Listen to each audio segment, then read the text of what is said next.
বাংলাদেশ এবং বাংলাদেশের বাইরে পৃথিবীর বিভিন্ন প্রান্তে যে যেখান থেকে চ্যানেল আই দেখছেন আপনাদের সকলকে সাদর আমন্ত্রণ তৃতীয় মাত্রা দেখবার জন্য, সাম্প্রতিক নানা বিষয় নিয়ে কথা বলবার জন্য আমার সঙ্গে স্টুডিওতে রয়েছেন আমার ভাই বসাচ্ছেন বাংলাদেশ জাতীয়তাবাদী দল বিএনপির হিউম্যান রাইটস, ফরেন রিলেশনস এবং মিডিয়া সংক্রান্ত যেসব কমিটি আছে তার সদস্য অ্যাডভোকেট ফারজানা শারমিন পুতুল, যিনি দুর্নীতি দমন কমিশন সংস্কার সংক্রান্ত কমিশনেরও সদস্য ছিলেন। আমার বায় বসা আছেন সাবেক সংসদ সদস্য এবং জাতীয় পার্টির মহাসচিব ব্যারিস্টার শামীম হায়দার পাটোয়ারি। স্বাগত আপনাদের দুজনকে তৃতীয় মাত্রায়। আপনাদের দুজনের কাছে আমি একটু বুঝতে চাই যে আপনাদের দলের নির্বাচন নিয়ে প্রচুর কথাবার্তা হচ্ছে, অগ্রাধিকার আসলে কি নির্বাচনের সময়, নিয়ম না পরিবেশ? যদি এক লাইনে বলেন অ্যাডভোকেট ফারজানা শারমিন পুতুল। তিনটাই ইম্পর্টেন্ট। আচ্ছা, তাহলে তার ফলো আপ কোনো প্রশ্ন করবার দরকার নেই আপনাদের? তিনটাই ইম্পর্টেন্ট, আমরা তাই মনে করি অবশ্যই। সো তিনটাই যেহেতু ইম্পর্টেন্ট, আমি যদি রোড ম্যাপ নিয়ে সবচেয়ে বড় স্পষ্টতার ঘাটতিটা কোথায় দেখা যাচ্ছে, সেটা কি সময়সূচি, নিয়ম না এই অংশগ্রহণ? সময়সূচিটা তো এখনও স্পেসিফিক্যালি বলা হয়নি, যদিও বলা হয়েছে যে একটা টার্গেটেড টাইম ফেব্রুয়ারির কথা বলা হয়েছে, প্রথমার্ধের দিকে বলা হয়েছে। তো সেটা স্পেসিফিক বললে আসলে তাহলে শিডিউল ঘোষণার টাইমটা স্পেসিফিক্যালি বোঝা যায় এবং সেই মোতাবেক সকল রাজনৈতিক দলগুলো আসলে এই শিডিউলের টাইমের উপরে কিন্তু অনেক কিছু ডিপেন্ড করে। ক্যান্ডিডেট নির্বাচন করা, ক্যান্ডিডেটদের মাঠে কাজ করা, নিজেদের মাঠ গোছানো, জনগণের কাছে পর্যন্ত যাওয়া। সো যত দ্রুত এই সময়টা স্পেসিফিক হবে সেটাই আসলে বেটার হয় সবার জন্যই। নির্বাচনের পরিবেশটাও কিন্তু অ্যাট এ ডেট ডিক্লেয়ার হয়ে যাওয়ার সাথে সাথে দেখবেন যে দেখা যায় যে স্বাভাবিকভাবেই আবহাওয়াটা ওরকমই হয়ে যাবে, যে নির্বাচনটাকে অর্থবহ করার জন্য মানে আমরা আশাবাদী যে প্রতিটা স্টেক যারা একটা নির্বাচনকে ফলপ্রসূ করে, রাষ্ট্রের সকল স্টেক প্লাস নির্বাচন কমিশন, ক্যান্ডিডেটস, জনগণ, ভোটার সবাই মিলে আর কি তারা এই নির্বাচনটাকে অর্থবহ করার জন্য হয়তো ওই দিকেই ঝুঁকবে। সো ডেটটা তো ডেফিনেটলি কিন্তু একটা বিতর্কের মধ্যে এসে উপনীত হয়েছে, সেটা হচ্ছে যে কোন পদ্ধতিতে নির্বাচন হবে। এখনও পর্যন্ত এগুলো নিয়ে আমরা নানা রকমের বক্তব্য চাচ্ছি, যেমন ধরেন আনুপাতিক প্রতিনিধিত্বের প্রসঙ্গটা অত্যন্ত গুরুত্বপূর্ণ, মানে আলোচনার মধ্যে খুব প্রধান হচ্ছে। সো বাংলাদেশের প্রেক্ষাপটে এটি বাস্তবায়নের সবচেয়ে বড় সাংবিধানিক এবং ব্যবস্থাপনাগত চ্যালেঞ্জ কি দেখেন আপনারা? এবং আপনার দল বলছে আপনারা উচ্চ কক্ষে চান, অন্যরা বলছে দু কক্ষেই থাকতে হবে। কেন উচ্চ কক্ষেই দরকার, নিম্ন কক্ষে নয়? বা কেন এই পিআর সিস্টেমটা দরকার আমাদের, একটু যদি বলেন, বা কেন দরকার না? পিআর সিস্টেমটা দরকার, এটা আসলে খুব স্পেসিফিক একটা দুটো রাজনৈতিক দল এবং সাথে আরও কয়েকজন রাজনৈতিক দল তাদের সাথে ইকো করে এই কথাগুলো বলছে। আইনের বিষয়টা তো পরে সাংবিধানিক স্ট্রাকচারের ভেতরে আসে কিনা সেটাও পরের কথা। প্রথম কথা হচ্ছে যে বাংলাদেশের মতো একটি কান্ট্রিতে পিআর ইন্ট্রোডিউস করাটা সম্ভব কিনা, এটা সবার আগে প্রশ্নের মধ্যে আসে। তো সেই জায়গাটা থেকে আমরা যদি হিস্ট্রি পর্যালোচনা করি, বিভিন্ন কান্ট্রি বিভিন্ন সেক্টরে দেখি যে পিআরের মেরিটস ডিমেরিটস বা যে কান্ট্রিগুলো এটাকে ইনকর্পোরেট করার চেষ্টা করেছে তাদের আলটিমেট রেজাল্টটা কী হয়েছে, ফিডব্যাকগুলো নেওয়ার চেষ্টা করে দেখি যে না, এটা আসলে প্রথমত বাংলাদেশের মতো একটি দেশের জন্য, যেটা এমার্জিং স্টেট আমরা বলতে পারি, এটার জন্য তো একেবারেই অসম্ভব একটা বিষয়। দ্বিতীয়ত হচ্ছে বর্তমানেও যে কন্ডিশন আছে, যদি একটা স্টেবল কন্ডিশন বাংলাদেশে থাকতো, যেমন আমরা দেখছি যে বাংলাদেশের ইকোনমি স্টেবল আছে, বাংলাদেশের ডেমোক্রেসি স্টেবল আছে, বাংলাদেশের জনগণ স্টেবল আছে, ভোটার স্টেবল আছে, বিজনেস স্টেবল আছে, সব দিকে একটা স্থিতাবস্থা বিরাজ করছে, বাংলাদেশের মানুষ খেয়ে পেয়ে ভালো আছে, তখন আমরা আরও আপগ্রেডেশনের জন্য তখন পিআর সিস্টেমটার দিকে হয়তো গেলেও যেতে পারে। কিন্তু এমন একটি ভঙ্গুর দশার উপরে আমরা এমন কোনো সিস্টেমটাকে তো ইন্ট্রোডিউস করতে পারি না যেটা একেবারে আরও ভেঙে পড়ে যাবে। সো একেবারে পিআরের যেই মোটা দাগে যেই ডেফিনেশনটা আমরা পিআরের পাই বা সাধারণ মানুষ যেটাতে বোঝে, সেটাতে এখন আমরা বুঝতে পারি যে আসলে এটা বাংলাদেশের জন্য যোগ্য কোনো সিস্টেম না। সো সেক্ষেত্রে এটা একটি আলোচনা মাঠে আছে। আলোচনাটা আমার মনে হয় যে খুব টেকনিক্যালি ইচ্ছাকৃতভাবেই রাখা হয়েছে, কিন্তু কারণ যারা এটা আলোচনাটা মাঠে রেখেছেন তারা কিন্তু নির্বাচনের সকল প্রস্তুতি নিচ্ছেন। হ্যাঁ, ক্যান্ডিডেট নির্বাচন এগুলো বলে তারা আপনাদেরকে ব্যস্ত রাখছেন না, ব্যস্ত আমাদেরকে না, তারা ওই যে বললাম যে মাঠে রেখেছে আর কি, ব্যস্ত আমরা এটা নিয়ে নেই। সত্যি কথা বলতে যেটা যে বিএনপি যে পিআর হবে কি হবে না সেটার উপর ডিসাইড করে তার প্রিপারেশন নেবে, বেসিক্যালি সেটা না। আমাদের সাংগঠনিকভাবে এবং নির্বাচনমুখী যেই প্রিপারেশনগুলোর প্রয়োজন আছে দলের ভেতর থেকে সেই ইনস্ট্রাকশন আছে এবং ওরা সেভাবেই আমরা কিন্তু মাঠ পর্যায়ে কাজগুলো করে যাচ্ছি। হয়তো এটা অত বাদ্যবাজনা দিয়ে আজান দিয়ে করা হচ্ছে না বিষয়টা, বাট আমাদের ইন্টারনাল পলিসি লেভেলে এবং আমাদের নির্বাচনমুখী হওয়ার জন্য, এবং যেহেতু বিএনপি একটি বৃহৎ রাজনৈতিক দল এবং প্রতিটি আসনে একাধিক যোগ্য প্রার্থী আছেন, তো এই একাধিক যোগ্য প্রার্থীর ভেতরে সব থেকে যোগ্য প্রার্থীকে বিবেচনা করেই কিন্তু দল সেভাবে এগোবেন এবং কিভাবে এগোলে সবাইকে মিলে একসাথে কাজটা ভালো মতো করা যায়, নির্বাচন কমিশনকে হেল্প করা যায়, নির্বাচন সম্পন্ন করার জন্য স্টেকগুলো আছে স্টেটের, তাদেরকে কী করে হেল্প করা যায়, সামগ্রিকভাবে কিন্তু বিএনপি কাজ করছে।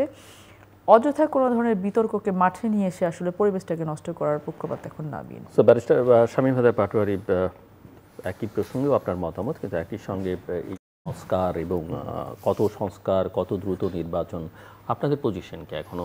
যদিও এটা স্পষ্ট যে এক ধরনের চাপের মধ্যেও আছেন আপনারা বিভিন্ন রাজনৈতিক মহল থেকে, সেই জায়গায় এই অগ্রাধিকার নির্ধারণ ব্যস্ত না আপনাদের সার্ভাইভালটাই এখন প্রধান ইস্যু হয়ে আমরা কিছুটা চাপে অনেকে রাখছে, অনেক কিছু বলছে, বাট আমরা মনে করি এগুলো আমাদের উত্তরণের একটা সুযোগ, এলিভেশনের সুযোগ, এবং পাশাপাশি এর মাধ্যমে আমাদের জনপ্রিয়তা, আমাদের সক্ষমতা বাড়ানোর একটা সুযোগ। প্রথম যেটি হচ্ছে পিআর নিয়ে অনেকে বলছেন, আমাদের সংবিধানে স্পষ্ট বলা আছে there will be single constituency roll for each constituency, অর্থাৎ আমাদের দেশের ভোটারদেরকে 300 ভাগে ভাগ করার কথা বলা আছে সংবিধানে। পিআর হলে কিন্তু 300 ভাগে ভোটাররা ভাগ হবে না। সো পিআর শব্দটা সংবিধানে নাই। এখন নির্বাচন ব্যবস্থার এত আমূল একটা পরিবর্তন কখনোই সংবিধান ছাড়া করা যাবে না, এবং সংবিধান অর্ডিন্যান্স দিয়ে পরিবর্তন করা যাবে না, অ্যাজ সিম্পল অ্যাজ দ্যাট। আরেকটা কথা রিসেন্টলি যেটা আসছে, পিআরের জন্য আমরা ন্যাশন প্রস্তুত না। পিআরের একটা বড় সমস্যা হচ্ছে আসন বন্টন কিভাবে হবে, এই আসন বন্টনের সুরাহা খুব একটা নাই। আবার নেপালের মতো দেশে দেখলাম পিওর পিআর 2 হাউসে, কিন্তু সেখানে সরকার স্ট্যাবল হলো না। পিআরের সবচেয়ে বড় আরেকটা প্রবলেম হবে, আপাত দৃষ্টিতে কোনো সরকারই মেজরিটি পাবে না, হ্যাঙ্গিং গভর্নমেন্ট হবে, সেই ফলে দুর্বল সরকার হবে, হেজিমোনিয়াল সরকার হবে, 6 মাস 2 বছর পর পর সরকার চেঞ্জ হবে। তো সেক্ষেত্রে আমি মনে করি nation is not yet prepared for PR, এটা হঠাৎ করে চাপিয়ে দেওয়ার একটা বিষয় না। 2 হচ্ছে ডক্টর ইউনূস স্যার সাম্প্রতিক সময়ে 2-3টি কথা বলেছেন, তার মধ্যে একটা বলেছেন যে আওয়ামী লীগের ব্যান সাময়িক, যে কোনো সময় আওয়ামী লীগকে ফিরিয়ে আনা যেতে পারে, এরকম একটি কথা উনি বলেছেন। এটা অন্য কথাও বলেছেন, পরে আবার এটা কারেকশনও করেছেন। অনেকে বলছেন যে এগুলো উনি বলছেন বিএনপি, জামাত বা অন্য দলকে ভয় দেখানোর জন্য, আওয়ামী লীগ ভয় দেখানোর জন্য। জিএম কাদের একটা কথা বলেছেন যে জলাতঙ্ক একটা রোগ আছে, এখন আওয়ামীতঙ্ক একটা রোগ অনেকে ভুগছে, ফিরে আসবে আওয়ামী লীগ, বিশাল বাহিনী নিয়ে আসবে, সাথে অনেক দেশের সৈন্য থাকবে, এটা হবে সেটা হবে না। ওইগুলো অ্যাপলিটিক্যাল থট। আপনি যদি পলিটিক্যাল সলিউশন করেন, পলিটিক্যাল বন্দোবস্ত করেন, সেখানে বিচার হবে, বিচারের পরে যারা ফিরে আসার তারা ফিরে আসবে, ফিরে এসে তারা হত্যাযজ্ঞ বা প্রতিশোধ নেবে না, সেই সেটেলমেন্ট করতে হবে শক্ত হাতে। সেটার জন্য রাষ্ট্রকাঠামো দরকার। ঠিক সেই জায়গাতে এসে আমরা দেখলাম যে বাংলাদেশে অ্যাট দ্য মোমেন্ট কোনো রাষ্ট্রকাঠামো নাই। আমি আজকেও একটা বক্তব্যে বলেছি যে ঢাকা থেকে সিলেট যেতে 9 ঘন্টা, 10 ঘন্টা, 11 ঘন্টা, 12 ঘন্টা, 17 ঘন্টা লেগেছে। কোনো কোনো জায়গায় রাস্তায় 4 ঘন্টা সরেলের ওখানে আটকায় থাকে, কোনো স্ট্রাকচার ওখানে নাই, কোনো রিয়েল ট্রাফিক সিস্টেম, কোনো রিয়েল ভলান্টিয়ার্স, কিচ্ছু না। রাস্তায় গর্ত, গাড়ি পড়ে গেছে, শেষ। রাষ্ট্র চলছে না, রাষ্ট্র চালাতে পারছে না এই সরকার, শুধুমাত্র রিজার্ভটা কন্ট্রোল করা ছাড়া। যেহেতু লার্জ স্কেল বড় বড় করাপশনগুলো হচ্ছে না, বড় বড় টাকা পাচার হচ্ছে না, ব্যাংক লুট হচ্ছে না, রিজার্ভটা বাড়ছে এবং ইনভেস্টমেন্ট হচ্ছে না। সবচেয়ে বড় কথা, ইনভেস্টমেন্ট হচ্ছে না। অর্থাৎ আপনি মেশিনারিজ ইম্পোর্ট করতেন, আপনি র মেটেরিয়াল ইম্পোর্ট করতেন, যেহেতু এটা ইম্পোর্ট করছেন না, এই জন্য ডলারটা অ্যাকুমুলেট হচ্ছে। এটা একদিক থেকে ভালো, দেশ দেউলিয়ার হাত থেকে বেঁচেছে, এটার জন্য সালাউদ্দিন সাহেব এবং যারা আছেন বাংলাদেশ ব্যাংক, তারা ধন্যবাদ প্রাপ্য। আরেক দিক থেকে এটা খুব আনপ্লিজেন্ট ফরচুন, অর্থাৎ এর মানে ইনভেস্টমেন্ট হচ্ছে না, জব ক্রিয়েশন হবে না। 12 লক্ষ জব হারিয়ে গেছে বাংলাদেশ এই 1 বছরে, 12 লক্ষ। সামনের বছর আরও 12 লক্ষ, তারপরের বছর আরও 12 লক্ষ। তাহলে দেশ তো আর দেশ থাকবে না। আরেকটা কথা ইউনূস স্যার বলেছেন যে অন্তর্বর্তী সরকারের কোনো মেয়াদ নাই। এইটা একটা খুবই ভেগ ইস্যু। প্রথম হচ্ছে এই সরকার শপথ নিয়েছে সংবিধানে হাত দিয়ে, অর্থাৎ এটা সংবিধানের যতটুকু সম্ভব অধীনের একটা সরকার। এখন সংবিধানে অন্তর্বর্তী সরকার শব্দটা নাই, এটা সত্য, কিন্তু সংবিধানে নির্বাচনের কথা বলা আছে। সংসদ যখন আপনি ভেঙে দেবেন, তার 90 দিনের মধ্যে আপনাকে ভোট করতে হবে। অনলি এক্সেপশন হচ্ছে অ্যাক্ট অফ গড। মানে অ্যাক্ট অফ গড কি? ক্যাটাস্ট্রফি, বন্যা। 70 সালে যখন বন্যা হয়েছিল তখন ভোটটা পিছিয়ে দেওয়া হয়েছিল।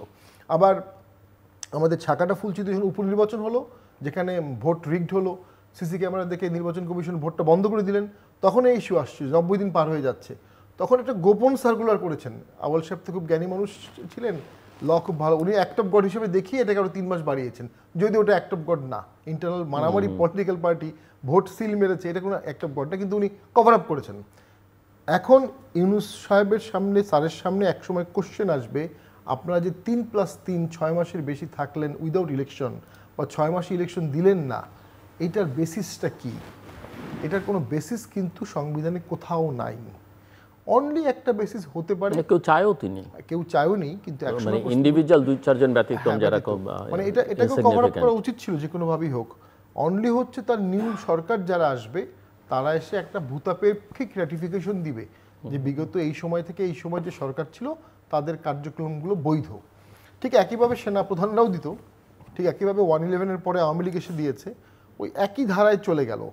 আর অনেকে আবার বলছে কনস্টিটিউশনাল অর্ডার দিয়ে কনস্টিটিউশন অ্যামেন্ড করে ফেলবে, এটাও শব্দটা কোথাও নেই, পৃথিবীর কোথাও নাই। কনস্টিটিউশনাল অর্ডার, বিশেষ সাংবিধানিক আদেশ দিয়ে সংবিধান পরিবর্তন করার কোনো নজির নাই। আপনি সংবিধানকে মানবেন অথবা মানবেন না। মোস্ট ইম্পর্টেন্ট এটা হতো, চিফ মার্শাল অ্যাডমিনিস্ট্রেটর যখন আসছেন, এরশাদ স্যার যখন আসছেন, জিয়াউর রহমান যখন আসছেন, তারা এসে সংবিধান সাসপেন্ড করে নিজেরা মার্শাল ল প্রোক্লেমেশন দিতেন, ওটাই সংবিধান, ওটাই আইন, কিন্তু তারা এসে সংবিধান সাসপেন্ড করতেন। এই মুহূর্তে বাংলাদেশে কিন্তু সংবিধান মোটেও সাসপেন্ড না। সো একটা হাইব্রিড সিস্টেম করার চেষ্টা করা হচ্ছে, সংবিধান আছে আবার সংবিধান নাই, এটা হতে পারে না। তো আমার মতে একটা নির্বাচন, ইনক্লুসিভ একটা নির্বাচন অলমোস্ট সকল সমস্যার সমাধান করে দেবে। সেদিকে তো দেশ যাচ্ছে না। যে সরকার রাস্তার ট্রাফিক পরিষ্কার করতে পারছে না, যেই সরকার রাস্তার গর্ত পরিষ্কার করতে পারছে না, যে সরকার পুলিশকে মোটিভেট করতে পারছে না, যে সরকারের আমলে কতটা মব হয়েছে, 1200 মব হয়েছে, যে সরকারের আমলে গত 1 বছরে ঢাকায় আন্দোলন হয়েছে 350, সরকার কোনো বিষয়ে কোনো সফলতা দেখাতে পারছে না, সেই সরকার ভোট করবে কিভাবে? ইনক্লুসিভ ভোট, আমি শেষ করে দিচ্ছি, ইনক্লুসিভ ভোট করার একটা সমস্যা আছে, বিকজ আওয়ামী লীগকে নিয়ে ভোট করা খুবই একটা কঠিন বিষয় অ্যাট দ্য মোমেন্ট। আবার ইনক্লুসিভ ভোট না করলে, একটা দলকে বাদ দিয়ে করলে, প্রশাসন, পুলিশ, নির্বাচন কমিশন, জুডিশিয়ারি সেই ঝুঁকি নিতে প্রস্তুত কিনা, কারণ তারাও তো একসময় 10 বছর পরে এটা দায়বদ্ধতার মধ্যে চলে আসবে। এই বিষয়গুলোতে অনেক অনেক জটিলতার সৃষ্টি হচ্ছে। সো অ্যাডভোকেট পুতুল, আপনি ব্যারিস্টার শামীমের কথার প্রেক্ষিতে নিশ্চয়ই কিছু বলবার আছে, বলবেন, কিন্তু একটা আলোচনা করিডোরে আছে, বা আমরা যদি সাম্প্রতিককালে বিভিন্ন সার্ভে দেখি যেগুলো প্রকাশিত হয়েছে, সেগুলোতে দেখলে মোটামুটি বোঝা যায় যে কোনো কোনো রাজনৈতিক দল বা শক্তি বিএনপির ঘাড়ের উপরে নিঃশ্বাস ফেলছে, যে বিএনপিকে অনেকেই মনে করেছিলেন যে ল্যান্ডস্লাইড ভিক্টরি পাবে, 300-এর মধ্যে হয়তো প্রায় 300ই পেয়ে যেতে পারে, এরকম একটা অবস্থা। এবং যেহেতু এখানে অপরাপর রাজনৈতিক দল বা ইনক্লুসিভ ইলেকশনের কথা ব্যারিস্টার শামীম বললেন, আমি আপনার কাছ থেকে একটু বুঝতে চাই যে নিষ্ক্রিয় এবং স্থগিত বড় দলের ভোটাররা কোথায় যাবে, কাকে ঠেকাতে কাকে তারা সমর্থন করবে, এবং এই কৌশলগত ভোট কি ফলাফল পাল্টে দিতে পারে কিনা, বিএনপি কী ভাবছে? এটা তো আসলে স্পেসিফিক করে বলাটা কোনোভাবেই যায় না, যে আসলে যেই একটা সময় ছিল যে আমরা ফ্লোটিং ভোটটা কাউন্ট করতাম যে কোন দিকে যাবে, এখন ফ্লোটিং ভোটের সাথে সাথে যোগ হয়েছে আপনার মোর দ্যান 4 crore হচ্ছে নিউ ভোটার, যারা ইয়ুথ, সাথে যোগ হয়েছে যে একটি দল যেটাকে এক্সিকিউটিভ অর্ডার দিয়ে, একটি দল এবং তাদের মিত্র শক্তিকে এক্সিকিউটিভ অর্ডারের মাধ্যমে তাদের কার্যক্রমকে স্থগিত করা হয়েছে, কিন্তু তাদের সমর্থক ভোটাররা আছে। সো ইটস এ নিউ এরা, it's a new system, it's new voters. So এখন তাদের আচরণটা কি হবে, এটা আসলে আমরা হয়তো মানে অনুমান করে একটা দুটো কথা বলতে পারি। কেউ বলতে পারি হয়তো তারা আওয়ামী লীগ যারা আছে সমস্ত ভোটাররা তারা হয়তো একটা বিএনপির দিকে ঝুঁকবে, অথবা জামাতের দিকে ঝুঁকবে, অথবা এনসিপির দিকে যাবে না, আমরা একটা পারসেপশন থেকে বলতে পারি, কিন্তু আসলে স্পেসিফিক করে বলা ডিফিকাল্ট। এটা একমাত্র নির্বাচনে তাদের ভোট কে কোথায় যাবে, আবার এমন হতে পারে তারা ভোট দিতেই গেল না। যেমন আমরা কিন্তু বিএনপি কিন্তু লাস্ট 3টা নির্বাচনে আমরা কিন্তু ভোট দিতে যাইনি, যেহেতু আমরা মনে করছি এটা ইনক্লুসিভ ইলেকশন হচ্ছে না। সো এটা ডিপেন্ড করবে, যেটা শামীম ভাই বলেন, I am very much agree with him, যে গভর্নমেন্টকে একটা ইনক্লুসিভ ইলেকশন কিন্তু এটা অ্যারেঞ্জ করতে হবে, এবং এটা শুধু তাদের দায়িত্ব না, এটা হচ্ছে আমাদের জুলাই অভ্যুত্থানের যে স্কিমটা, এটা কিন্তু বেসিকটা, যে আমরা অনেক কিছুর সাথে সাথে গণতন্ত্র ছিল বাংলাদেশে। ইনক্লুসিভ ইলেকশন বলতে আপনি কি বোঝাচ্ছেন? ব্যারিস্টার শামীমেরটা তো আমরা হয়তো অনেকেই বুঝতে পারবো, আপনি কি বোঝাচ্ছেন? ইনক্লুসিভ বাংলাদেশে যতগুলো বৈধ নিবন্ধিত নির্বাচন করতে ইচ্ছুক রাজনৈতিক দল আছে, প্রত্যেকের পার্টিসিপেশনে, প্রত্যেকের জন্য লেভেল প্লেইং ফিল্ড তৈরি করে নির্বাচন কমিশনটি নির্বাচন অ্যারেঞ্জ করে। রাজনীতির বৈধতা কিভাবে নির্ধারিত হয়? জনগণ নির্ধারণ করে, আদালত করে, নাকি এক্সিকিউটিভ অর্ডারে সরকার নির্ধারণ করতে পারে কি রাজনীতি করবে করবে না? সেখানে তো অবশ্যই কিছু তর্ক বিতর্ক রয়েই গেছে, যেমন এক্সিকিউটিভ অর্ডারে একটি দলকে নিষিদ্ধ করাটা এটা কতখানি যুক্তিযুক্ত সেটা নিয়ে আমরা বহুবার কথা বলেছি, এবং আমি আমার ব্যক্তিগত মতামত থেকে বারংবার বলেছি যে this is not the way. কারণ আপনি এক্সিকিউটিভ অর্ডারে কি করতে চাচ্ছেন? হ্যাঁ, কার্যক্রম নিষিদ্ধ করলেন, তারা তো বিভিন্ন জায়গা থেকে মাথা চারা দিয়ে উঠে উঠে, কিন্তু কার্যক্রম তো নিষিদ্ধ নাই, হয়তো হ্যাঁ দল হিসেবে করছে না, কিন্তু বিভিন্ন ব্যানারে করছে। আমরা বিভিন্ন জায়গায় আনরেস্ট কন্ডিশন দেখছি, তো এই আনরেস্ট কন্ডিশন তো কোনো না কোনোভাবে ওই স্টেকগুলোই করছে, ওই দোসররাই করছে, আনরেস্ট করার চেষ্টা করছে যে না ঠিক আছে সরকারকে আমরা স্টেবল হতে দেবো না, দেশকে স্টেবল হতে দেবো না, যেহেতু আমাদেরকে বিতাড়িত করেছে। সো এই পারপাসটা কীভাবে সার্ভ করা হলো? আপনারা চেয়েছেন যেন বাংলাদেশে আর কোনোভাবে এই স্বৈরশাসক মাথাচাড়া দিয়ে উঠতে না পারে, এবং এমন কিছু এক্সাম্পল ক্রিয়েট করতে যেন ভবিষ্যতেও কেউ এই ধরনের কাজ করার সময় সতর্ক থাকে যে আমরা এই ধরনের কাজ করলে আমাদের এই ধরনের পরিণত হবে। তো সেই জায়গাটা থেকে executive order is not the way, এটা আমরা এটা সবসময় বলেছি। অবশ্যই একটি বিচারিক প্রক্রিয়ার মাধ্যমে যে কোনো সন্ত্রাসী সংগঠনকে কিন্তু আইনের আওতায় নিয়ে এসে তাদেরকে শাস্তির ব্যবস্থা করে তারা রাজনীতি করবে কি করবে সেটা ডিসাইড করা যায়। সেকেন্ড হচ্ছে জনগণের হাতে ছেড়ে দেওয়া, এটা ইটস আ ওয়ে, যে জনগণ কাকে নিচ্ছে, জনগণ কাকে ছুঁড়ে ফেলে দিচ্ছে, সেটা কিন্তু জনগণের এই মাপকাঠিটা সব থেকে ভালো হতো বলে আমি মনে করি। কিন্তু এখন যেই একটা পজিশনে আছেন গভর্নমেন্ট, দেশ যে পজিশন আছে সেখান থেকে বর্তমান পরিস্থিতি থেকে উত্তরণের জন্য যেটা বেস্ট হবে সেটাই হয়তো করতে হবে আমাদেরকে। কারণ আমরা তো যেটা শামীম ভাই বলছিলেন যে এই যে পিআর নিয়ে তো সংবিধানে আমাদের কোনো কিছু নেই যে পিআর হতে পারবে বা পারবে না। আপনি যখন একটা সংবিধান রাখছেন আবার কনস্টিটিউশনাল অর্ডার দিয়ে আরেকটা কিছু নিয়ে আসছেন, প্যারালালি দুটো সংবিধান তো চলতে পারে না। সো এটা অ্যাবসার্ড থিঙ্কিং। সো এখন যদি আমরা বলি যে না এই অ্যাবসার্ড থিঙ্কিং, যেহেতু স্থগিতাদেশ আছে, স্থগিতাদেশকে উইথড্র করে দেন, আওয়ামী লীগকে নিয়ে আসেন, বাংলাদেশের জনগণ এটা মেনে নেবে না। কারণ আর আওয়ামী লীগ আবার ফিরে আসবে, যেটা যে জলাতঙ্কের কথা বলা হচ্ছে, আওয়ামী লীগের ফিরে আসে কিন্তু কোনো গভর্নমেন্টের উপর ডিপেন্ড করবে না। কারণ আওয়ামী লীগকে বিতাড়িত করেছে বাংলাদেশের জনগণ। 18 কোটি মানুষের যে সেন্টিমেন্ট ছিল, এই সেন্টিমেন্ট, যে ক্ষোভ, যে দ্রোহ, সেটা কিন্তু বাংলাদেশের মানুষ তাদেরকে বিতাড়িত করছে। সো ইটস নট এতটা ইজি না যে শেখ হাসিনা বা শেখ হাসিনার লেভেলের যে ক্যাবিনেট যারা ছিল একবারে পালিয়ে গেল, তারা অতি সহজে বাংলাদেশে ফিরে আসতে পারবে। সো এই পরিস্থিতিতে যতটুকু ইনক্লুসিভ, তো আমি যদি আগের 91 সালের ইনক্লুসিভনেসকে যদি আমি 25 সালের ইনক্লুসিভনেস দিয়ে কম্পেয়ার করতে চাই, সেটা কিন্তু হবে না। আমার বর্তমান পরিস্থিতিতে বুঝতে হবে কোনটা ইনক্লুসিভনেস হবে, সেভাবে কিন্তু ইনক্লুসিভ নির্বাচনটা অ্যারেঞ্জ করতে হবে। এবং দ্য অনলি ওয়ে, এই যে স্টেবিলিটি আনার জন্য ইনভেস্টমেন্ট নেই বাংলাদেশে, হ্যাঁ ইকোনমি একটু স্থিতি অবস্থায় আছে, কেন আছে? অনেকেই কিন্তু চুপচাপ আছে যে ঠিক আছে একটা পলিটিক্যাল গভর্নমেন্ট আসলে হয়তো আমাদের সিচুয়েশন চেঞ্জ হবে, তখন আমরা ইনভেস্ট করব। এই ইনভেস্টমেন্টগুলো কিন্তু বন্ধ হয়ে আছে চারিদিক থেকে, সব দিক দিয়ে কিন্তু আনরেস্ট কন্ডিশন। আমি বলবো না যে এই গভর্নমেন্ট একেবারেই ফেইল করে গেছে, সেটা বলবো না, কিন্তু অর্জনের জায়গাটাতে কিন্তু খুব বেশি চোখে পড়ে না। হ্যাঁ, মানুষের দৃষ্টির ভেতরেও নেই এবং মানুষের বোধের ভেতরেও নেই যে এত যে রিফর্মের কত কিছু চললো, আমাদের সামনে কি আছে, আমাদের বাস্তবতাতেও কিছু দেখতে পাচ্ছি না আমরা। তো সেই জায়গাগুলো থেকে দেশকে তো আপনি এই যে মেকানিজমগুলো ফেইল করে যাচ্ছে, ইনস্ট্রুমেন্টগুলো ফেইল করে যাচ্ছে, তাহলে এটাতে চলবে কি করে? দেশ চালাতে তো হবে, আগে চলুক, তারপর এটাকে আমরা কতটুকু মেক ওভার করবো, কতটুকু উন্নয়নের দিকে নিয়ে যাবো, সেটা তখন বোঝা যাবে। তো বেসিক জায়গাটা আপনি যদি পাইলিং করতে না পারেন, বিল্ডিং স্ট্রাকচার হবে কিসের উপরে? So we need the piling first. যদি ওটা করতে না পারি তাহলে তো কোনো দিকে এগোতে পারবো না আমরা। সো ব্যারিস্টার শামীম, নতুন দলের বা নতুন রাজনৈতিক শক্তির উত্থান বনাম পুরনো দলের বা পুরনো শক্তির পুনর্গঠন, কি মনে হয় জনগণ আসলে কোন শক্তির উপরে বা কোনটার উপরে বেশি ভরসা করছে? দেখুন, আওয়ামী লীগের ব্যানের অর্ডারটা একটা টেম্পোরারি অর্ডার, সরকার টেম্পোরারি ব্যান করেছে। সরকারের টেম্পোরারি অর্ডার দেখে ইলেকশন কমিশন সাথে সাথে সেম ডেতে ইলেকশন কমিশন টেম্পোরারি ব্যান করেছে। ব্যানটা করা হয়েছে on the pretext of pendente lite, মানে যে বিচারাধীন অবস্থায় থাকার কারণে আওয়ামী লীগের নিবন্ধন বাতিল করা হলো সাময়িকভাবে। আওয়ামী লীগ অ্যাজ এ দল বাতিলের একটা আইন হয়েছে যে যুদ্ধাপরাধী ট্রাইব্যুনালে যদি কেউ কনভিক্টেড হয় কোনো দলকেও বাতিল করা যেতে পারে। আমার জানা মতে দল আওয়ামী লীগের বিরুদ্ধে কোনো মামলা তখন পর্যন্ত পেন্ডিং ছিল না, এখনও পেন্ডিং নাই। আর আপনি পেন্ডিং থেকে টেম্পোরারি সাসপেন্ড করলেন, এরপর একটা ভোট হলো, সেই ভোটের পরে দেখা গেল জুডিশিয়াল ভার্ডিক্টে আওয়ামী লীগকে বাতিল করা হলো না, তখন তো আওয়ামী লীগ বলতেই পারে যে আমাকে আবার নতুন করে ভোট করেন, পুরো ভোটটাই মানে আইনগত বলতে পারে। এই ক্ষেত্রে বেনিফিট অফ ডাউট সবসময় আওয়ামী লীগ পাওয়ার জন্য এনটাইটেলড, যেহেতু তার বিরুদ্ধে এখন পর্যন্ত কোনো ভার্ডিক্ট আসেনি। যদি পিওর এক্সিকিউটিভ অর্ডার হতো এটা আনলফুল হতো না, কিন্তু যেটা আমাদের ম্যাডাম বললেন যে এটা ইমোরাল, এক্সিকিউটিভ অর্ডার পলিটিক্যাল দল, কিন্তু সেটা ইলিগাল হতো না। কিন্তু আপনি এক্সিকিউটিভ অর্ডার লিখেছেন কিন্তু বিচারিক প্রক্রিয়াধীন আছে বলে, তাহলে বিচারিক প্রক্রিয়া যদি শেষ না হয় তাহলে নির্বাচনের আগে আপনাকে সুযোগ দিতে হবে, আইন যা বলে।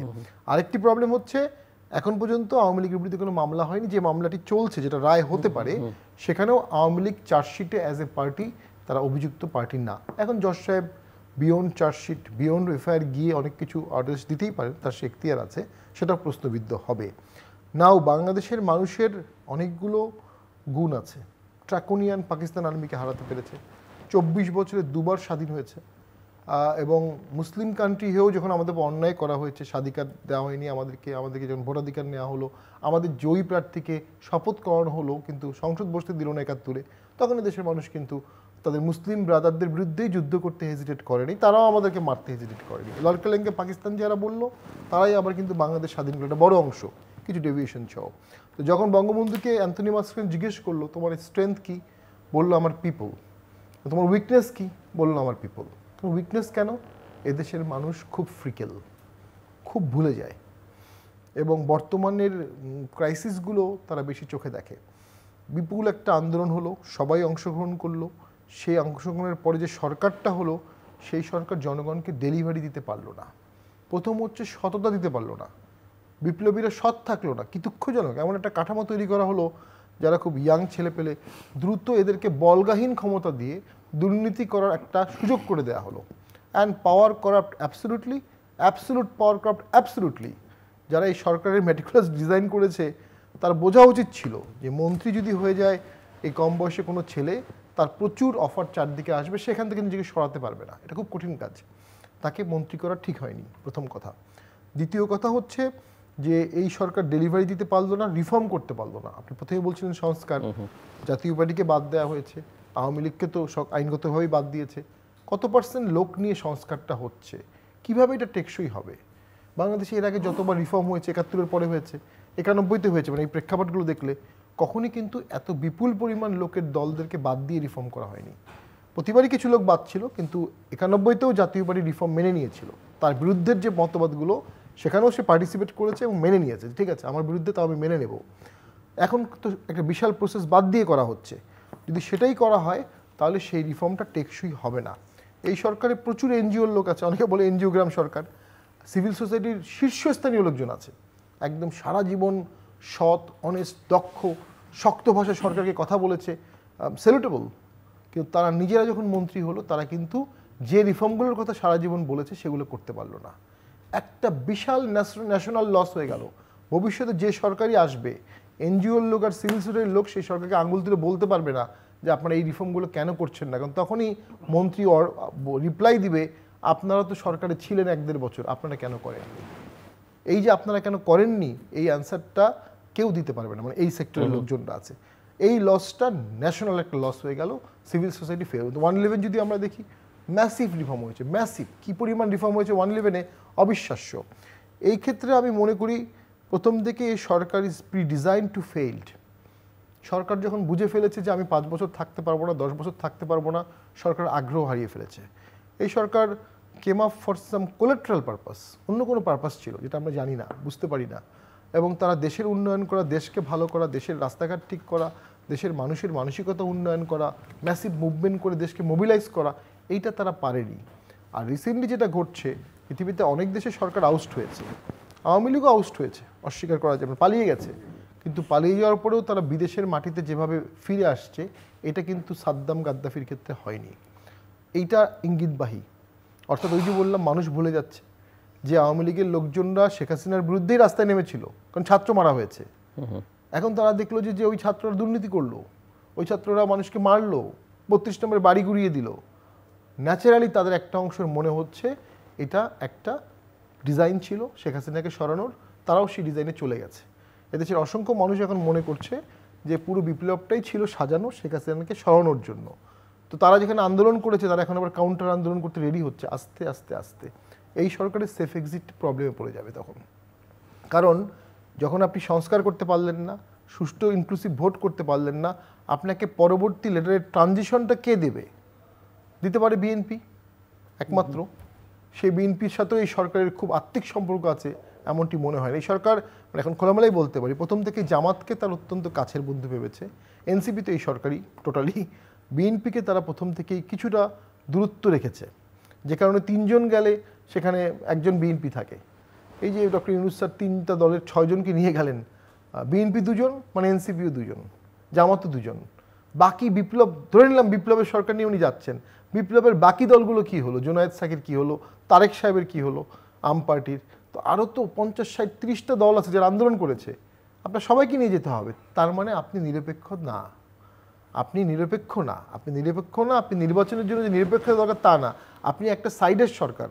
তা যখন নির্বাচনের সময় আপনি থাকবেন তখন তো আপনি আপনার সাইডকে ফেভার করবেন, অটোমেটিক আপনার সাইড ফেভার হয়ে যাবে।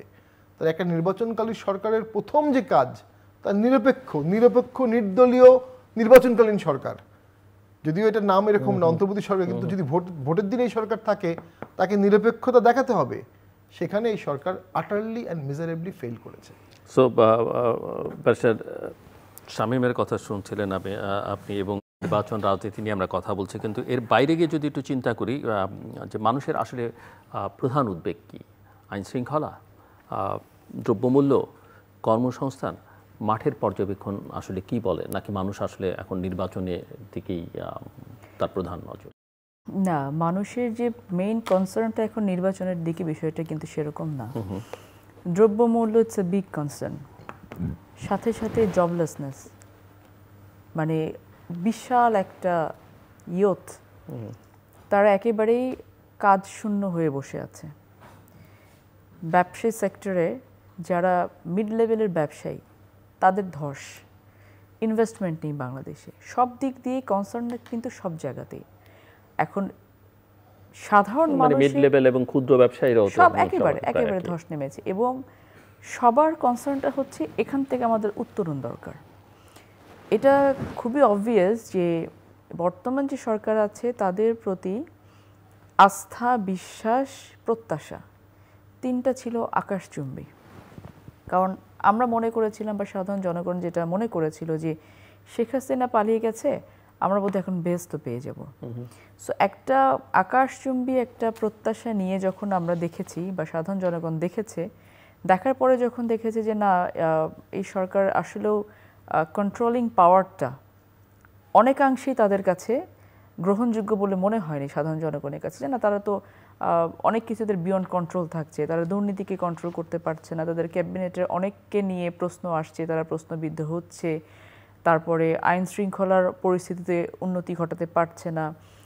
আমরা দেখেছি যে বিডার বিশাল প্রোগ্রাম, ইনভেস্টমেন্ট সামিট, একেবারে উইদাউট এনি রেজাল্ট। হ্যাঁ, শুধু ওই 2-3 দিনের যে ফোকাসিং ছিল, মনে হচ্ছিল যে বাংলাদেশে বোধহয় এত ইনভেস্টমেন্ট আসবে যে বাংলাদেশ একেবারে স্বর্গ হয়ে যাবে। তো এই যে শো অফের জায়গাটা যেটা ছিল, সেই জায়গাতে দেখা গেছে যে আসলে বাস্তবতার সাথে মিলটা একেবারেই ছিল না। যেই কারণে মানুষের ওই যে সব কিছু লিঙ্ক আপ হয়ে এসে যে উত্তরণ কোথায়, তো উত্তরণ খুঁজতে খুঁজতে মানুষ দেখে যে আমার অর্থনৈতিক উত্তরণের জন্য আমার ইনভেস্টমেন্ট প্রয়োজন, পলিটিক্যাল গভর্নমেন্ট এবং স্টেবল কান্ট্রি ছাড়া কেউ ইনভেস্টমেন্ট করছে না। আইন শৃঙ্খলা রক্ষাকারী বাহিনী কথা শুনছে না গভর্নমেন্টে। কেন শুনছে না? তারা তাকিয়ে আছে পলিটিক্যাল গভর্নমেন্ট কে আসে দেখি, এটার জন্য তারা বসে আছে। আপনার শিক্ষা প্রতিষ্ঠানগুলোতে পড়াশোনাগুলো কেমন একটা আনস্টেবল কন্ডিশনে আছে। সব কিছু মিলিয়ে কিন্তু যে সবাই তাকিয়ে আছে যে উত্তরণের জন্য আমাদের কোন উপায়ে যেতে হবে। এই উত্তরণের উপায় খুঁজতে গিয়ে দেখা যায় যে একটা নির্বাচন ছাড়া কোনো উত্তর আমরা ঘটাতে পারছি না। কারণ এই গভর্নমেন্ট অলরেডি, যদি এরকম হতো যে আজকে 1টা বছর পেরিয়ে গেছে এবং যেই প্যারামিটারগুলো একটু উপরের দিকে ওঠা উচিত ছিল, যেটা গত 17 বছর ছিল না, সেগুলো উপরের দিকে উঠেছে, মানুষের আস্থার জায়গাটা আছে, তখন ওই যে এখন মুখ ফসকে অনেকে বলে ফেলে যে না, আমাদের 10 বছর, 20 বছর, 50 বছরও থাকতে বলা হচ্ছে। জনগণ যদি চাইতো জনগণের নেসেসিটি থেকে যে জিনিসগুলো আসে, পাবলিকের নেসেসিটি থেকে যে জিনিসগুলো আসে, সেগুলো অনেক কিছু কিন্তু কম্প্রোমাইজড হয়। আমরা দেখেছি অতীত থেকে যে রাজনৈতিক অনেক সিদ্ধান্ত কিন্তু এসছে যে জনগণ চেয়েছে বলে, পাবলিক কনসেনসাসের ভিত্তিতে হয়েছে। কিন্তু সেই আস্থার জায়গায় কি বিন্দু মাত্র আসলে অর্জন করতে পেরেছে এই সরকার? এটা কিন্তু একটা বিগ কোয়েশ্চেন হয়ে গেছে। তো এখন তাহলে আমাদের উত্তরণটা কোথায়, উপায়টা কোথায়? আমাদের স্টেবল বাংলাদেশের জন্য, ভবিষ্যৎ বাংলাদেশের জন্য যত গল্পই আমরা করি না কেন, এই গল্পগুলো এক্সিকিউশন কোন দিকে হবে, কারা করবে, কাদের হাতে থাকবে? বর্তমানে যাদের হাতে আছে তারা কোনোভাবেই চেক অ্যান্ড ব্যালেন্সটা ঠিক মতো নিয়ে আসতে পারছে না। প্রত্যাশার জায়গা, চাহিদার জায়গা এবং বাস্তবতা, তিন দিকে ঘুরছে। তো সেই জায়গাটা থেকে মানুষ আসলে যেটা বলছেন যে মানুষের মেইন কনসার্নটা কোন দিকে, মানুষের মেইন কনসার্ন আমার দ্রব্যমূল্য সহনশীল পর্যায়ে আসুক, আমার পুলিশের কাছে গেলে আমি যেই অ্যাপ্রোপ্রিয়েট জিডিটা করতে চাচ্ছি সেই জিডিটা নিক, হয়তো যেন মামলা না হয়, আমরা যেন দিনের পর দিন আবার আমাদের কোর্টের মধ্যে গিয়ে একই মামলা নিয়ে বছরের পর বছর ঘুরতে না হয়, রাতের বেলা মোমবাতি জ্বালিয়ে যেন আমাদের কেউ আবার বিচার করতে না বসে, আবার আমার এই টাকাগুলো বিদেশে পাচার করে যেন কেউ না নিয়ে যায়, আমি যেটা ডিপোজিট রাখছি এটা যেন ব্যাংকে আমার সেফ থাকে, এই বিষয়গুলো আমাদের যেন গুম হতে না হয়, আমাদের যেন ক্রসফায়ারের শিকার হতে না হয়, লক্ষ লক্ষ মামলা যেন আমাদের, এইগুলো চাচ্ছে মানুষ। তো এইগুলো চাওয়ার জন্য মানুষ আলটিমেটলি দেখছে যে তাহলে তো এই সরকার তো দিতে পারলো না, আবার এই সরকারকে আমরা ইনডিফিনিট পিরিয়ডের জন্য বসিয়ে রাখবো কি কারণে? তাদের প্রতি আস্থাটাও তো আমরা সেরকম করে পাচ্ছি না। তাহলে উপায়টা কি আমাদের? এখন উপায়টা কি, এটা বের করতে গিয়ে দেখা যায় যে নির্বাচন ছাড়া কোনো উপায় নেই। এবং being the largest political party of the country, BNP always যেটা মনে করে যে এই নির্বাচন ছাড়া, আমরা শুরু থেকে একই কথা বলেছি এবং যে কারণে আমাদেরকে অনেক সমালোচনার শিকারও হতে হয়েছে যে বিএনপিকে অন্য কিছু চায় না, খালি নির্বাচন চায়। সো আমাদের কাছে আর কোনো ওয়ে কিন্তু আমরা দেখি না যে না, এটা ছাড়ার কোনো ওয়ে আছে যেটা দিয়ে এই আনস্টেবল কন্ডিশন। বিএনপি এখন মনে হচ্ছে যে সরকারের সবচেয়ে বড় সমর্থক, ইভেন যাদেরকে ব্যারিস্টার শামীম হায়দার পাটোয়ারি বলছিলেন যে সরকারের সঙ্গে জামাত ঘনিষ্ঠ, এনসিপি তো তাদেরই পার্টি, তারাও কিছু কিছু সমালোচনা সরকারের করে, কিন্তু বিএনপির দিক থেকে খুব বেশি সমালোচনা তো আমি এখন আপনার সামনে বসে সমালোচনা করছি, কিন্তু বিএনপি সমালোচনা করে না দলীয়ভাবে বা শীর্ষ নেতৃত্বের কাছ থেকে সেরকম না, সেটা বোধহয় একেবারেই আপনি বটম লাইন টেনে বলা যায় না যে বিএনপি সরকারের কোনো সমালোচনা করে না, কারণ আমরা এই যে ঐক্যমত্য সমালোচনা করতে একটা সময়, কিন্তু জুনের লন্ডন বৈঠকের পর থেকে একেবারেই সরকার সব ভালো করছে, এটা একটা ন্যারেটিভ তৈরি করে ছেড়ে দেওয়া হয়েছে, 360 ডিগ্রি ঘুরে গিয়ে সরকারের প্রশংসা। এটা হয়েছে কি, এটা একটা ন্যারেটিভ। যেমন ধরেন আমরা তো নির্বাচনটা ডিসেম্বরে চেয়েছিলাম, আমরা ডিসেম্বরে নির্বাচন চেয়েছিলাম, আমরা সেটাতে স্ট্রিক্ট ছিলাম যে ডিসেম্বরে আমাদের নির্বাচনটা দিতে হবে, কিন্তু সেটা কিন্তু ডিসেম্বরে না হয়ে ফেব্রুয়ারিতে গেল। এখন ধরেন আমরা সেই জায়গাটা থেকে আন্দোলন না করে আমরা একটা কম্প্রোমাইজের জায়গায় এসে ঠিক আছে ডিসেম্বর থেকে ফেব্রুয়ারিতে যাক, তারপর নির্বাচনটা হোক। এখন আপনি যদি এই অ্যাপ্রোচটাকে মনে করেন যে সরকারের সমালোচনা না করলো না, এবং এই যে ইউএনজিতে যে দলগুলো 3টে দল গেল এবং সরকারের দিক থেকে বলাই হয়েছে যে সরকারের অংশীদার যারা তারা আসলে যাচ্ছেন না, এইটা এখন এইটা সরকার পাবলিকলি বলা হয়েছে, পাবলিকলি বলা হয়েছে। বিএনপি কখন সরকারের অংশীদার হলো সেটা আমরা বুঝতে পারিনি, সেটা বিএনপি দাবি করছে না। প্রথম কথা হচ্ছে বিএনপি প্রতিবাদও করেনি, অফিসিয়ালি প্রতিবাদ করেনি, হয়তো সেরকম করে বলার স্কোপটুকু আসে নাই বা বলার প্রয়োজনটুকু পড়ে নাই, কিন্তু যখন একটা ডেলিগেশনের জন্য ইনভাইট করা হবে রাষ্ট্রের পক্ষ থেকে, তখন সেখানে না করাটা কতটুকু যুক্তিযুক্ত এটা একটা প্রশ্ন। এবং কেবলমাত্র আমরাও মনে করি যে ইউএনএ যাওয়াটা বর্তমান বাংলাদেশের যে প্রেক্ষাপটটা ছিল সেখানে 104 জনের উপরে ডেলিগেটস নিয়ে ওখানে যাওয়ার কোনো প্রয়োজন ছিল, কারণ ওখানে গিয়ে কাজটা কী ছিল রাজনৈতিক দলগুলোর, বরং আমাদেরও কাজটা কী ছিল এটাও কিন্তু আমাদের একটা বড় প্রশ্ন। যে কোনো পলিটিক্যাল পার্টির তো ওখানে তেমন কোনো কাজ ছিল না, একটি দেশের রাষ্ট্রের প্রধান বা সরকারের প্রধান ইউএন ওখানে গিয়ে তারা দেশের ভাবমূর্তি তুলে ধরার জন্য একটা স্পিচ দেবেন, এর বাইরে তো অন্য কোনো আর কোনো কাজ ওখানে ছিল না। তারপরে সরকার কেন মনে করেছে নিয়ে যাওয়াটা বেটার, এটা সরকার ভালো বলতে পারবে, বাট আমাদের পার্টিসিপেশনটা বা মানে আমরা তো এইভাবে দেখতে পারি যে সরকার বোঝাবার চেষ্টা করেছে দেশের সব রাজনৈতিক দল আমার সঙ্গে আছে, হতে পারে এটা সরকার আউটার ওয়ার্ল্ডকে এটা দেখাতে মনে, তাও সেক্ষেত্রে শামীম ভাইয়ের কথাই আমি ইকো করব যে তারা সব রাজনৈতিক দলগুলোকে তার নিয়ে যাওয়া উচিত ছিল। অথবা এটা আমি এটা কি কারণে ঘটেছে জিল্লুর ভাই, নিরঙ্কুশ সংখ্যাগরিষ্ঠতা যে বা নিরঙ্কুশ সমর্থন যে আপনার একটা রাষ্ট্র পরিচালনার জন্য যথাযোগ্য না, এটা কিন্তু প্রমাণিত হচ্ছে বারবার করে। কি কারণে? যে আপনার একটি রাষ্ট্র পরিচালনার জন্য আপনার এক্সপার্টাইজ থাকতে হবে, আপনার লজিস্টিক্স থাকতে হবে, আপনার ইন্টেলিজেন্স থাকতে হবে। তো এই সব কিছুর সমন্বয়ে কিন্তু একটি রাষ্ট্র পরিচালিত হয়। এখন বর্তমান যে সরকারটা, আমি বারংবার বলি যে এত নিরঙ্কুশ সমর্থন নিয়ে বাংলাদেশে কোনো সরকার দিতে এসেছে কিনা এটা আমার জানা নেই, এত বেশি সমর্থন নিয়ে। তো এটাতেও কেন আমরা সাকসেসফুলি রান করাতে পারলাম না? কারণ আমার ওই যে কোন কাজটা কখন করা উচিত, কোন কাজটা ডিপ্লোম্যাটিক্যালি করা উচিত, কোন কাজটা কখন করা উচিত না, এখানে তো ঘাটতি রয়ে গেছে, যে এক্সপার্টাইজের অভাবটা রয়ে গেছে। সো এখানে ইউএনএ না নিয়ে গেলে কি হতো দলগুলোকে? কিছুই হতো না। কিন্তু অযথা হয়তো আমরা এটা করে একটা বিতর্ক করার সুযোগ করে দিলাম সাধারণ মানুষকে। এবং এটাকে আমি সম্পূর্ণ যদি মনে করে থাকি, এখন ওনারা অনেক বিজ্ঞজন, ওনাদের সমালোচনা করাটা আমাদের পক্ষে সাজে কিনা আমি জানি না। তারপরে যে ওই যে এক্সপার্টাইজের অভাব বা কি করলে কি করা উচিত, এই মুহূর্তে কোনটুকু না করলেই ভালো হতো, সেই জায়গাটা থেকে হয়তো একটা মিসম্যানেজমেন্টের জায়গা থেকে এটা হয়েছে। বাট আমাদেরকে ইনভাইট করা হয়েছে, পার্টি প্রধান হিসেবে আমাদের মহাসচিব ওখানে গেছেন এবং ওখানে গিয়ে তারা সম্মানিত হয়েছেন, ফিরে এসেছেন, দ্যাটস ইট।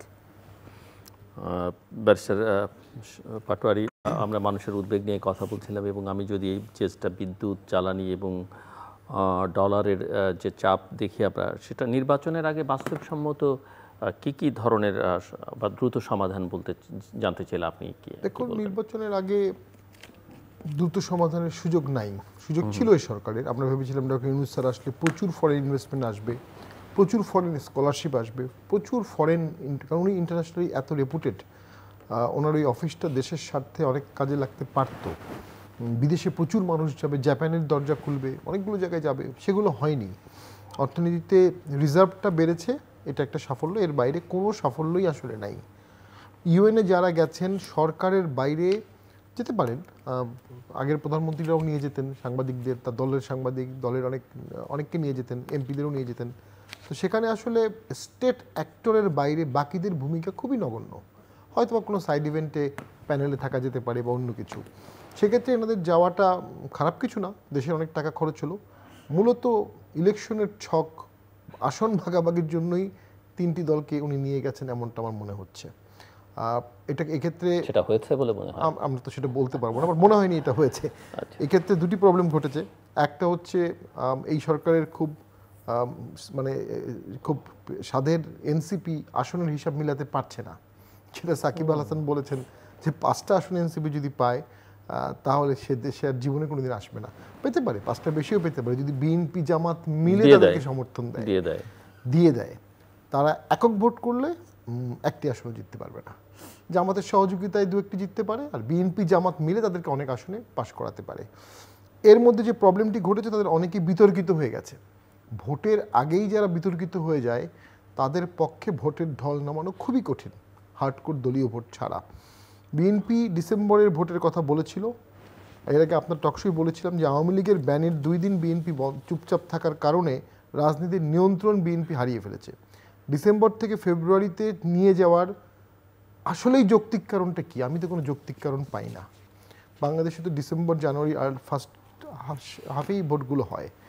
একটা হতে পারে বর্তমান চিফ জাস্টিসের মেয়াদ শেষ হবে, যদি আমরা কেয়ারটেকার গভর্নমেন্টের হেড হিসেবে দেখি, সেটা তো জুডিশিয়াল প্রক্রিয়া, কেয়ারটেকার গভর্নমেন্ট রিভাইভ করবে, ওনার উইলিংনেস লাগবে, সেগুলো অনেকগুলো বাট ফর ইফের মধ্যে আছে।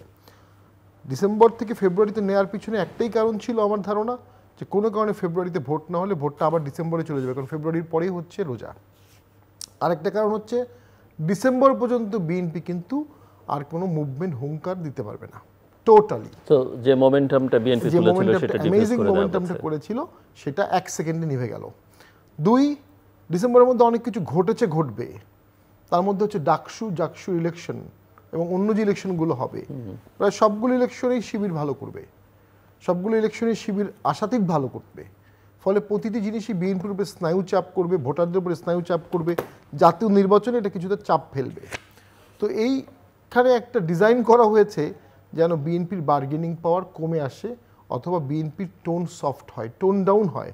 ডক্টর ইউনূস ফেব্রুয়ারিতে ভোট চাচ্ছেন, আর তার সবচেয়ে কাছের এলাকায় জামাত ভোট চাচ্ছে না, এবং তার হাতের সৃষ্ট এনসিপি ভোট চাচ্ছে না।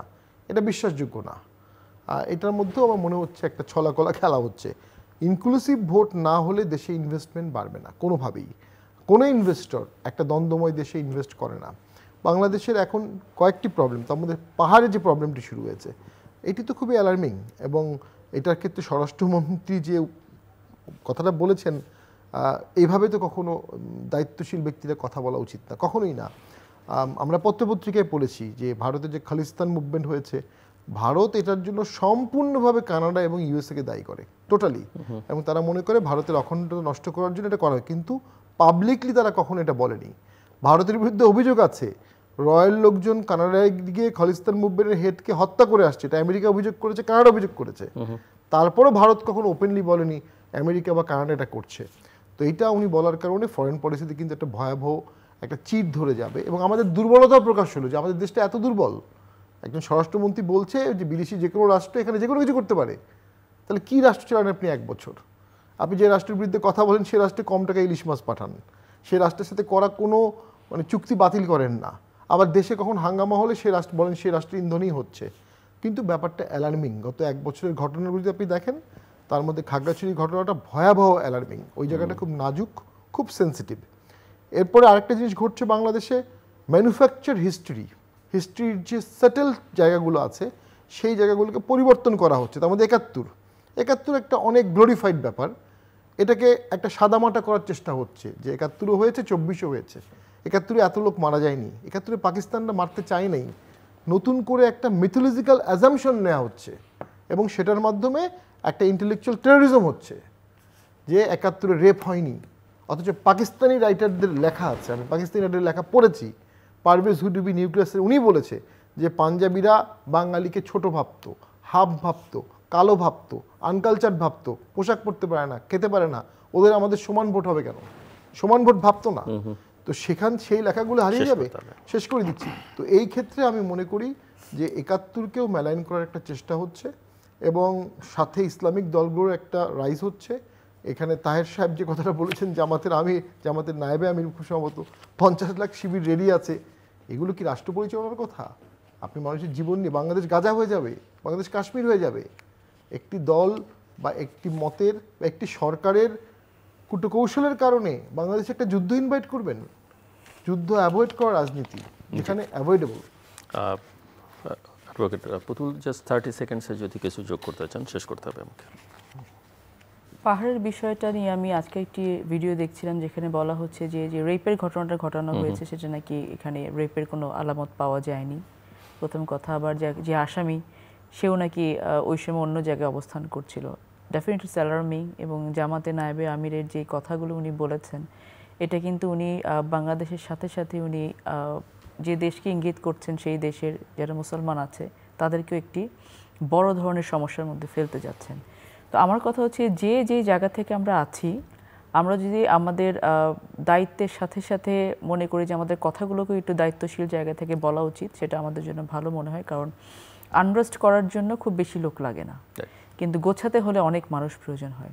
সো এই গুটিকতক মানুষের যে প্ররোচনা চলছে সেটা দিয়ে আসলে আমার মনে হয় না যে বাংলাদেশের সাধারণ জনগণ এই জিনিসগুলো এত তাড়াতাড়ি এত সুন্দর করে অ্যাকসেপ্ট করবে। তারা এটাকে প্রোটেস্ট করবে, এবং প্রোটেস্ট না করে আসলে কোনো উপায় নেই, কারণ ইনক্লুসিভ নির্বাচন ছাড়া আসলে এই কোনো কিছুই থামানো যাবে না। এবং যে কোনো ইন্টারভেনশন থামাতে হলে আপনাকে কিন্তু একটা পলিটিক্যাল ফোর্স লাগবে, একটা স্ট্রাকচার লাগবে, যে স্ট্রাকচারটা বাংলাদেশে এখন একেবারে নেই। এই স্ট্রাকচার এবং সিস্টেম না থাকার কারণে কিন্তু সব কিছু ফেল করে যাচ্ছে বারবার করে।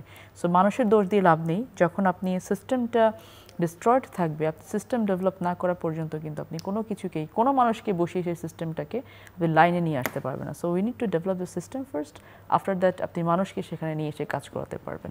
উঠে দাঁড়াতে পারলে অনেক দূর দৌড়ানো যাবে। দর্শক অনুষ্ঠানের শেষ প্রান্তে আমরা সামাজিক যোগাযোগ মাধ্যম ফেসবুক, এক্স এবং ইউটিউবে তৃতীয় মাত্রা লাইভ স্ট্রিম হচ্ছে, আপনারা দেখতে পারেন। টেলিভিশনের পর্দায় দেখতে না পারলে যে কোনো সময় যে কোনো স্থান থেকে ইউটিউবে তৃতীয় মাত্রা চ্যানেলটি সাবস্ক্রাইব করে এই পর্ব বা পুরনো পর্বগুলো আপনারা দেখতে পারেন। ব্যারিস্টার শামীম হায়দার পাটোয়ারি এবং অ্যাডভোকেট ফারজানা শারমিন পুতুল, অসংখ্য ধন্যবাদ এই আলোচনা অংশ নেওয়ার জন্য। দর্শক, আমার অতিথিরা কথা বলছিলেন এবং ভালো মন্দ সবটাই আলোচনা করেছেন। সব কথার মূল কথা যে নির্বাচনটা বাংলাদেশের জন্য খুব জরুরি। জনপ্রতিনিধিত্বশীল একটা সরকার বাংলাদেশের জন্য জরুরি, সেটা আমরা গণতন্ত্রের জন্য দরকার, আমাদের সংবিধান অনুযায়ী সেটাই করা দরকার। কিন্তু আবার যেন তেন একটা নির্বাচন হলে লক্ষ্যটা পূরিত হবে না, এবং সেটা আমরা চাইও না। কারণ বিগত 3টে নির্বাচন নিয়ে অনেক প্রশ্ন, অনেক রক্তদান, অনেক ত্যাগ এবং তারপরে একটা অভ্যুত্থান, এরপরে যদি সেই একই ধারায় কোনো নির্বাচন হয় এবং এমনকি সেটা যদি রাজনৈতিক দলগুলোর মধ্যে ভাগাভাগির নির্বাচনও হয়, টেবিলের উপরে বা টেবিলের নিচে কোনো আন্ডারস্ট্যান্ডিংয়ের মধ্য দিয়ে, সেটা আসলে বাংলাদেশের জনগণের জন্য বা বাংলাদেশের জন্য কল্যাণকর কিছু হবে না। কাজে আমরা চাইবো যে নির্বাচন যত দ্রুত হয়, ফেব্রুয়ারিতে পারলে তারও আগে, সময় সুযোগ অতীতে হয়েছে, রেকর্ড আছে, কিন্তু সেই নির্বাচন যেন অবশ্যই এটি অবাধ, সুষ্ঠু, গ্রহণযোগ্য, অংশগ্রহণমূলক, অন্তর্ভুক্তিমূলক নির্বাচন হয়। এবং সেটা না হলে আসলে দেশের জন্য, অর্থনীতির জন্য, রাজনীতি, সমাজ, কূটনীতি কোনো কিছুর জন্য কল্যাণকর হবে না। আমাদের সঙ্গে থাকবার জন্য অসংখ্য ধন্যবাদ। সবার জন্য শুভকামনা।